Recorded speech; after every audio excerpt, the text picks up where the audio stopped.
కృష్ణుడికి వెన్న ఇష్టం. అంటే వెన్న అంటే ఏంటి? వెన్నె లాంటి మనస్సు ఇష్టం. Okay. Soft heart is what Krishna wants. Soft heart అంటే ఏంటండి? 2 లక్షణాలు ఉండాలి. ఎవరైనా బాధపడుతుంటే వాళ్ళ బాధ చూసి మనం బాధపడాలి. వాళ్ళకి ఏదో ఒక సహాయం చెయ్యాలి అని మనసులో రావాలి, సహాయం చేయాలి. ఎవరైనా ఆనందిస్తున్నారనుకోండి, వాళ్ళని చూసి మనకి ఆనందం కలగాలి. హార్డ్ హార్ట్ అంటే ఏంటో తెలుసా అండి? వేరే వాళ్ళ ప్రోగ్రెస్ని చూసి మనము బాధపడతాం, వేరే వాళ్ళ బాధను చూసి మనం ఆనందపడతాం. ఇది ఉండకూడదు మంచిగా. ఇది అసలు ఉండనే ఉండకూడదు. వేరే వాళ్ళ బాధని, కష్టాన్ని చూసి ఓడవలేని తనం ఉంటుంది కదండి.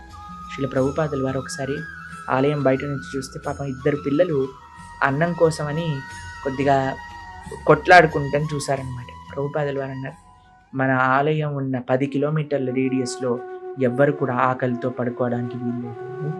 అందుకే ఈరోజు మీరు సుమారుగా 50 లక్షల మంది కంటే ఎక్కువ మందికి ప్రతినిత్యము అన్నదానం చేస్తుంది ఇస్కాన్ అనే ఒక organisation.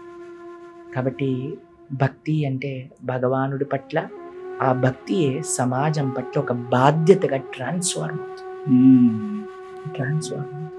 Transformation is what is needed in society. మీరేమంటారండి? భక్తి ట్రాన్స్ఫర్మేషన్ చేయాలా, మూర్ఖత్వాన్ని పెంచాలా? ట్రాన్స్ఫార్మ్ చేయాలి. కాబట్టి ఆ పని చేస్తుంది.